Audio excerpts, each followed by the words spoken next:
अरे भाई, सुना होगा ना, छत्तीसगढ़ी फिल्में तो अब छा गई हैं। चलो थोड़ा पीछे से शुरू करते हैं। छत्तीसगढ़ी सिनेमा की कहानी तो 1965 से ही शुरू हो गई थी। पहली फिल्म थी कहीं देबे संदेश।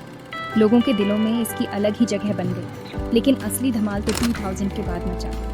मोर छनिया भुइयां ने बॉक्स ऑफिस पर आग लगा दी। फिर मैया दे दे मैया ले ले जैसी फिल्मों ने तो जैसे नई शुरुआत ही कर दी। सबसे अच्छी बात छत्तीसगढ़ी फिल्मों की, उनकी सादगी और अपनी संस्कृति से जुड़े रहे। हर फिल्म में तो जैसे गांव की मिट्टी महकती है। गाने भी दिल को छू लेते हैं। इन फिल्मों ने न सिर्फ मनोरंजन किया, बल्कि छत्तीसगढ़ की भाषा और संस्कृति को भी आगे बढ़ाया। आज तो नए डायरेक्टर और एक्टर मिलकर छत्तीसगढ़ी सिनेमा को नई उड़ान दे रहे हैं। तो दोस्तों, अगर अभी तक नहीं देखी है छत्तीसगढ़ी फिल्में तो एक बार देखो जरूर। इस दुनिया का हिस्सा बनो, हमारे साथ जुड़े रहो। अभी डाउनलोड करो छत्तीसगढ़ का अपना OTT ऐप SR सिनेमा।